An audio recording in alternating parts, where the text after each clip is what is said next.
Bom, a gente vai falar agora sobre um assunto que me interessa bastante, que é a gestão da criatividade no nível do indivíduo. Então a gestão da criatividade pode ser pensada em dois níveis diferentes. Tem o nível do indivíduo, como que eu posso ser uma pessoa mais criativa, como que você pode ser uma pessoa mais criativa, e tem também o nível de empresa. Como que eu posso transformar a minha empresa numa empresa mais criativa e inovadora? Como que eu posso treinar que a minha equipe seja mais criativa como um todo? Tá? Então você precisa entender muito claramente, claro que esses dois processos estão amarrados, uma empresa só vai ser criativa se os indivíduos que ali trabalham forem criativos, mas primeiramente a gente tem que olhar mais para o micro, olhar para o indivíduo e entender como funcionam os processos criativos de um indivíduo para depois pensar no macro, no coletivo de indivíduos. Veja que eu estou falando de gestão da criatividade, tá? Porque criatividade é o insumo, é o ingrediente básico para a inovação. É impossível você inovar se você não for criativo, tá? Então vamos lá. Para gerir a criatividade e inovar é preciso ter ideias. Se você não tem ideias, você não vai conseguir criar nada. Identificar as boas ideias, porque muitas das ideias não são boas, e por fim trabalhar nas ótimas. Então veja que a gente vai afunilando, vou falar bastante do funil mais para frente, funil de oportunidades. Você tem que ter ideias, quanto mais melhor, aqui é a quantidade, não é a qualidade que a gente está preocupado no primeiro momento, ter ideias, depois eu identifico quais são boas, e por fim eu tenho ali um apanhado de algumas poucas boas ideias e eu vou trabalhar nas ótimas. Tá? Então essa é a maneira de trabalhar a gestão da criatividade no nível do indivíduo. Tem uma frase que eu gosto bastante do Einstein, que diz que a mente que se abre a uma nova ideia jamais voltará a seu tamanho inicial. Cada vez que você tem uma nova ideia, com certeza isso te muda como um indivíduo, porque você não pensa mais como pensava antes, isso te muda para sempre. Tá? Bom, ainda falando sobre a gestão da criatividade, não há como forçar o aparecimento de uma boa ideia. Entretanto, é possível aumentar a probabilidade de que ela ocorra. Quero que você preste atenção na palavra probabilidade. A gente está falando de um processo estatístico aqui, um processo probabilístico. Então, como assim? A maior parte das ideias que nós temos são ruins. De cada 100 ideias que você tem, ou que eu tenho, provavelmente umas 99 não são aplicáveis, não são boas. Tá? Então, o que eu poderia dizer? Que apenas 1% das ideias que eu tenho são boas. Agora, veja só uma diferença. Imagina que eu tenho 100 ideias num ano. Se eu tenho 100 ideias no ano e 99 são ruins, eu estou dizendo que eu tenho uma boa ideia no ano. Agora, se eu tiver 100 novas ideias por semana, implicitamente eu estou dizendo que eu tenho uma boa ideia por semana. O que significa que eu tenho 4 boas ideias por mês. Tá? Então veja, aumentar a probabilidade de que ideias aconteçam depende de alguns estímulos que você dá para você mesmo. É isso que a gente vai dar uma olhada na gestão da criatividade no nível do indivíduo. Mas perceba que esse processo é probabilístico. Tá? A maior parte das ideias não são boas, mas você pode se forçar a ter mais ideias. E quanto mais ideias que você tem, naturalmente vão surgir algumas boas ideias com as quais você vai trabalhar. E isso pode mudar drasticamente a tua vida, seja pessoal ou profissional. Tá? Então, o que a gente precisa para ter essas boas ideias? O cérebro precisa de ingredientes. Quanto mais informações e estímulos estiverem disponíveis a uma pessoa, maior a probabilidade de que a mesma seja criativa. Então veja, você precisa de estímulos e informações para poder ter boas ideias. Tá? Eu vou citar alguns exemplos que eu acho que clarifica essa explicação. Um músico improvisando. Então você imagina um músico de jazz improvisando com a banda dele, um saxofonista fazendo um solo. Para quem nunca teve contato com música, aquele tipo de improviso, que é criatividade pura, porque ele está inventando a música na hora, é impossível. Tá certo? É impossível você improvisar se você não sabe tocar. Então, como é que esse músico chega nesse nível? Ele precisou ouvir muito jazz, ele precisou praticar muito jazz. Em algum momento ele começou tocando aquelas músicas infantis lá no saxofone, fazendo a escalinha do dó lá, dó, ré, mi, fá, sol, lá, si, dó. Vai para cima, para baixo e pratica esse monte de coisas que são os ingredientes necessários. Quanto mais estilos musicais diferentes ele ouve, quanto mais ele pratica, quanto mais outros músicos ele conhece, conversa e lê sobre música, ele está dando inputs, ingredientes para o cérebro dele. Que na hora vamos ver, na hora que ele está tocando com a banda, ele pode usar todo esse background dele para ter boas ideias e fazer um bom improviso. Um escritor experiente, mesma coisa. Dificilmente o best-seller de um escritor é o primeiro livro que ele escreve. Porque o primeiro livro ele é inexperiente, ele não sabe escrever. Então as pessoas se arriscam lá, fazem o primeiro livro e aprendem um monte de coisas. Depois disso, depois dessa experiência de escrever o primeiro livro, começam a surgir várias outras ideias. Nossa, eu podia escrever sobre aquilo, eu podia inventar uma história daquilo outro, eu achei interessante tal coisa, no próximo livro que eu escrever eu vou colocar de tal forma.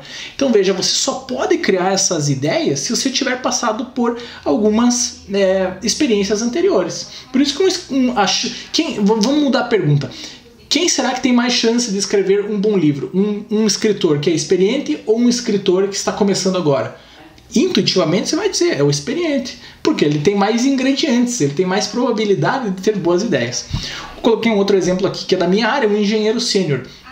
Um engenheiro júnior ganha um salário no mercado. O engenheiro pleno ganha mais, o engenheiro sênior ganha ainda mais. Então enquanto o engenheiro júnior vai ganhar lá R$9.000 por mês, tem engenheiro sênior ganhando 20. Por que o engenheiro sênior ganha mais do que 2 vezes o júnior? Porque ele pode ou ele vale 2 vezes mais. A capacidade dele de bolar soluções muitas vezes é realmente o dobro. Um engenheiro sênior já viu muita coisa. Ele já viu muito problema, ele já viu muita solução para esses problemas. Então quando surge um problema novo, ele está mais apto a relembrar de, nossa, eu já vi algo parecido com isso num outro projeto que eu trabalhei lá no passado.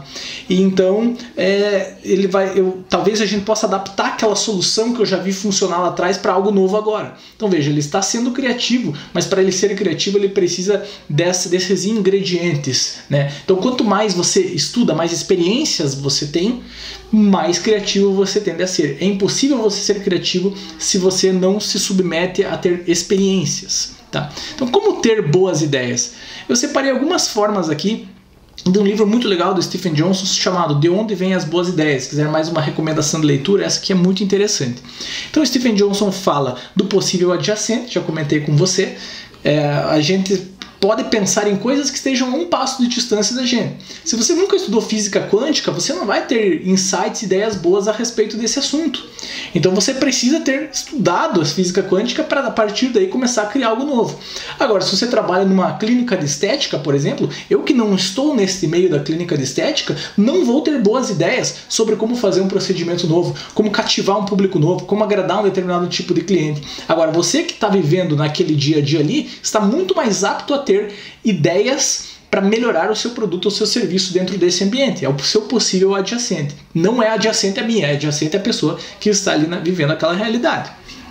Existem outras formas aqui, redes líquidas, que a ideia de você, as suas redes sociais devem ser líquidas, as pessoas que você interage, você deve procurar interagir com pessoas diferentes, com culturas diferentes.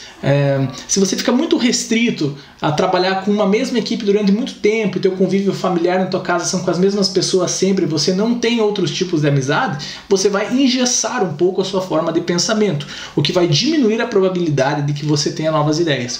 Agora, se você conversa com pessoas diferentes, com pessoas de outras áreas, você viaja e conhece pessoas de outras culturas, você está trabalhando nesse quesito das redes líquidas, o que está aumentando a probabilidade de que você tenha boas ideias.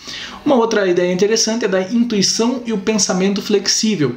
Aqui é a gente fazer com que o teu cérebro racional, a parte racional do cérebro, não te censure tanto.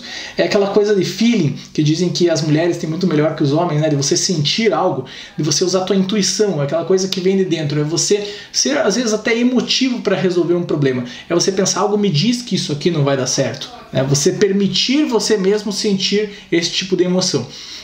Isso aumenta também a probabilidade de você ter boas ideias. A gente tem outros conceitos aqui, tem o conceito da serendipidade, tem o conceito do erro. O do erro é bem interessante. O do erro é o fato de você ter se envolvido em algum projeto que não deu certo, ter fracassado, não é necessariamente ruim. Você já viu coisas que não funcionam. Isso vai te dar novas ideias para você bolar novas soluções. A gente vai falar um pouco para frente do conceito do fail fast, que eu acho super interessante. Então, fail fast em inglês é falhar rápido. Depois eu deixo para falar um pouco mais disso. Mas cada vez que você inicia um projeto, um empreendimento e algo não dá certo, aquilo ali pelo menos valeu um aprendizado e uma experiência. E aumenta a probabilidade de você ter boas ideias no futuro, porque você já sabe pelo menos um caminho no qual você não deve ir. Tem também o conceito da exaptação, que seria você adaptar soluções de outros contextos naquele contexto que você está vivendo no momento. Na área da engenharia tem toda uma linha que estuda a exaptação, que é super interessante, que é chamada de biomimetismo, que seria, mimetismo é copiar, né, imitar a natureza. Por exemplo, imagina um painel solar. O painel solar ele fica lá estático, recebendo luz do sol, e a gente consegue gerar energia elétrica a partir disso. Mas se você olhar para a natureza, você vai ver que existe o girassol, que é uma planta, né, uma flor ali, que vai girando com o passar do movimento que a Terra tem em relação ao Sol. Então por que você não cria um painel solar que gira igual um girassol? Ele daí sempre aponta para o Sol e aumenta a tua eficiência na geração de energia elétrica. Então é uma solução que a natureza já apresentou e que a engenharia pode copiar. Então aí você tem um conceito da exaptação, um negócio que é um estudo da área de biologia sendo aplicado para uma aplicação de engenharia elétrica, engenharia de energia, enfim. Então a exaptação é você adaptar conceitos de outras áreas para aquele contexto que você está trabalhando. Veja que você só vai conseguir ter essas boas ideias se você for uma pessoa culta, se você conhece outras áreas. Se você não conhece outras áreas, não tem como se adaptar a algo que você nunca viu antes. Então, assim, criatividade não é uma coisa inata do ser humano. A gente precisa de todo um background, a gente precisa de um estudo preliminar, de muito estímulo preliminar para se tornar uma pessoa criativa. E por último aqui, plataformas, né? Plataformas nada mais é do que a comunidade. Por exemplo, se você se interessa por música clássica e você frequenta um fórum na internet sobre isso, você está em contato com outras pessoas que estão falando desse assunto, que estão te dando estímulos novos, que estão dando pontos de vista diferentes. Então, esse tipo de coisa aumenta a tua criatividade. Tá? Você estar inserido num meio democrático, em que várias pessoas contribuem e dão pontos de vista, vai aumentar a probabilidade de você ter boas ideias sobre determinado assunto. Tá?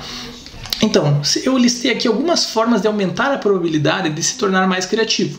Leituras, viagens. Viajar é uma coisa que eu acho muito legal, não só pelo prazer, claro, da viagem, mas também é um crescimento pessoal enorme, porque você enxerga formas diferentes de resolver às vezes os mesmos problemas. Não precisa ir longe, você vai na Argentina, por exemplo, um país que faz fronteira com o Brasil, você vai ver que os argentinos têm formas muito diferentes de fazer algumas coisas do que temos no Brasil. Vai ali para o Chile, um exemplo que me ocorreu agora.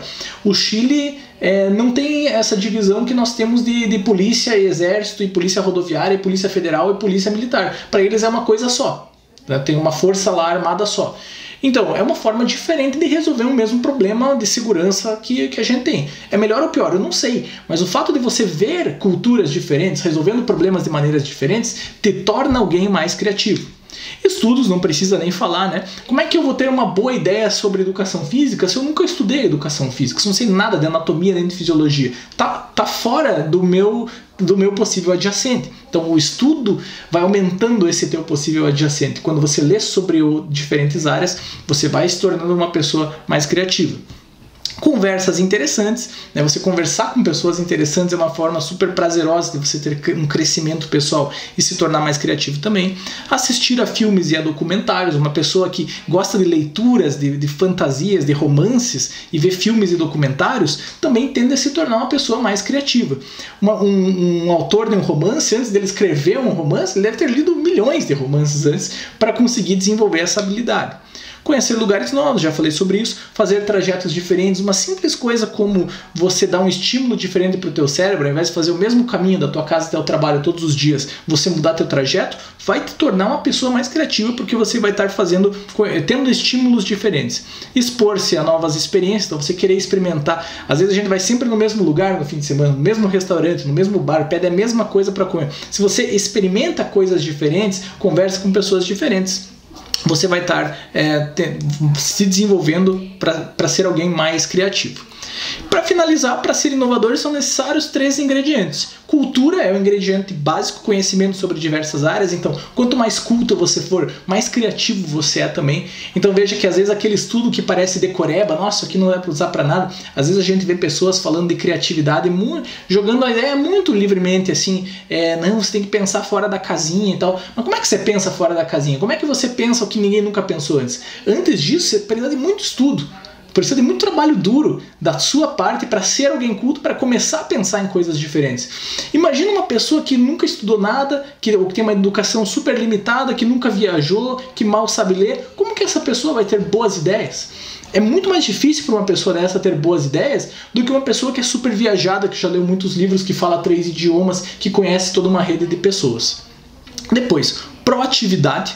Veja que não adianta nada você ter as boas ideias se você não toma uma ação em cima delas. Então, ter a proatividade, a gente já falou sobre essas habilidades, é estritamente necessário para ser inovador. Se você pode ser criativo, se você não for proativo, você não consegue transformar a tua criatividade em inovação. Lembrando que inovação é alguma ideia que foi aplicada e deu certo. E por último, adquirir o hábito da inovação. Já falei sobre o mindset empreendedor, vale também aqui extrapolar a lógica, né, a exaptação aí, para um mindset inovador. Tem pessoas que são inovadoras o tempo todo. Um bom exemplo, o Steve Jobs. Quando fala-se do Steve Jobs, já pensa num sujeito que é inovador. Ele não foi inovador uma vez na vida, ele não inventou lá o iPhone e parou. Ele inventou vários produtos e serviços diferentes. Então, como que esse cara conseguiu ser tão inovador assim? É porque a inovação está no sangue para ele. Ele tem uma mentalidade inovadora. Ele devia sair da casa dele e ir para a rua, começa a observar o mundo e ter ideias e implementar algumas delas. Então, ele tem uma mentalidade orientada a pensar de uma maneira inovadora. É nesse ponto que eu gostaria que a gente chegasse, que você comece a desenvolver cada vez mais, porque não tem limites para isso, para se tornar uma pessoa cada vez mais inovadora, ter um mindset orientado a negócios, um mindset orientado a empreendedorismo e a inovação. Tenho certeza que você vai aumentar muito a tua qualidade de vida por encontrar soluções novas para as adversidades que todos nós encontramos na nossa vida, e também pode fazer aí com que a tua carreira, né, a tua vida profissional ascenda de uma forma fantástica também, só por adquirir o hábito da inovação.